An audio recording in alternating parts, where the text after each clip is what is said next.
Muy bien.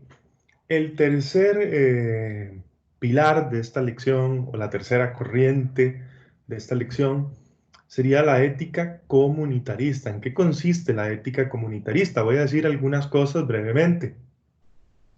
En realidad, de todas estas corrientes que estoy presentándoles a ustedes el día de hoy, las dos más importantes, sin ningún lugar a dudas, serían la ética utilitarista, que fue la primera que vimos, y la segunda, que sería la ética deontológica. Esas son las dos más importantes, los planteamientos de Bentham y los planteamientos de Kant. Son los dos autores más importantes en la contemporaneidad, pero desde luego es importante complementar con estas otras corrientes que voy a presentar a continuación. Bueno, el comunitarismo sostiene como principio fundamental la idea de que la ética es una eh, forma de saber que debe derivarse de valores comunitarios, es decir, de valores como el bien común, objetivos sociales, prácticas tradicionales, virtudes de cooperación. O sea que lo ético se desprende a partir de la comunidad misma. Aquí tenemos una fotografía de uno de los pensadores más importantes y más destacados de esta corriente del siglo XX. El comunitarismo fundamentalmente es una perspectiva ética del siglo XX. Este señor que vemos aquí es Alasdair MacIntyre, que es el padre quizás o el filósofo más destacado de esta corriente que se llama comunitarismo. No es extraño que los comunitaristas suelan rechazar postulados de otras corrientes, por ejemplo, de corrientes como el utilitarismo o la ética deontológica kantiana, ¿sí? En general, para los comunitaristas, lo fundamental, como decía antes, es el vínculo de lo ético con la comunidad o con la sociedad. Lo ético emerge como una comprensión de lo social y de la relación que tienen los individuos que tenemos, los individuos con la sociedad. Es desde allí donde brota el contenido de lo ético. En este sentido, los comunitaristas rechazan tanto al liberalismo por, digamos, la exacerbación del individuo aislado. Ujú. Particularmente rechazan, los comunitaristas particularmente rechazan al liberalismo, ¿sí? Toda vez que el liberalismo siempre pone su foco de atención, repito, en el individuo solo y desde el punto de vista comunitarista esto es equivocado. Bueno, eso es muy poquito lo que quería decir sobre la ética comunitarista y paso a la propuesta de la ética comunicativa, que sería la cuarta propuesta que quería presentar en esta lección.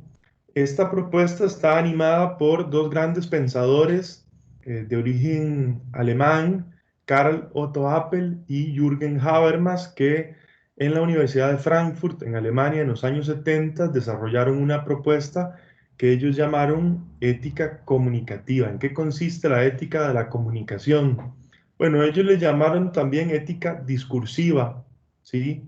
Para dar a entender que el contenido de la ética debe brotar como un diálogo entre las personas, no como un monólogo, no como un análisis que yo hago de manera propia y aislada, sino que la ética es un ejercicio de conversación, de diálogo, y en medio de ese diálogo emerge lo que es conveniente o lo que es correcto. Aquí tenemos una imagen precisamente de el gran representante de esta tradición de la ética comunicativa, que es el profesor Jürgen Habermas. Todavía está vivo. Estamos hablando de filósofos contemporáneos muy recientes y Habermas casualmente es un autor muy importante en términos de la Unión Europea, se le suele llamar el filósofo de la Unión Europea, y en los distintos procesos de integración política y económica de la Unión Europea, el pensamiento de Habermas ha cumplido un papel importante en estos procesos de integración y de amalgamar a las distintas identidades y naciones que conviven en la Unión Europea. De acuerdo con Habermas, así como con Apple, la ética del discurso se pregunta por el deber y en este sentido resulta que la pregunta por el fundamento de lo moral es ¿por qué debo actuar moralmente? ¿Por qué debo actuar moralmente? ¿Cuáles son las razones por las que yo debo obrar de un modo y no de otro? Aparte de esto, la ética del discurso parte de un hecho indiscutible, pero referido al lenguaje. Todos los seres humanos nos comunicamos. Es decir, esto es como una premisa fundamental de los defensores de esta propuesta. Todos los seres humanos hablamos, ¿sí? Y escuchamos a otros hablar. En este sentido, el mundo lingüístico es un mundo que es esencial para organizar nuestra vida y para poder convivir con otros. ¿Qué es una acción comunicativa? Bueno, es una acción donde hay un hablante y un oyente, ¿sí? Donde hay una interlocución entre dos personas que se respetan, que se escuchan mutuamente. No puede haber una acción comunicativa si, por ejemplo, hay violencia de una de las dos partes. No puede haber acción comunicativa si hay imposición de una de las dos partes. Entonces, la acción comunicativa es una acción que se produce entre iguales, que se debe de producir entre iguales, entre sujetos que se reconocen y respetan mutuamente y que están dispuestos a conversar y a escuchar. Este es el espíritu, digamos, básico de esta propuesta. Si estamos dispuestos a escuchar y estamos dispuestos a hablar, es en este marco de diálogo y de relación entre dos hablantes cómo se puede constituir eh, aquello que sería éticamente deseable. ¿Mm? Y entonces lo deseable desde el punto de vista ético o lo éticamente correcto es un diálogo entre dos personas que se ponen de acuerdo. ¿Qué se plantea en síntesis desde esta perspectiva? Bueno, lo más importante es resaltar el hecho de que la corrección ética o moral no es cuestión de un pacto, lo ético no surge de un pacto, sino que lo ético surge de un diálogo, surge de una consideración de los otros seres humanos, como fines y no como medios. ¿Qué quiere decir esto? Que las personas no son instrumentos. Yo no puedo considerar a las otras personas como si fueran cosas.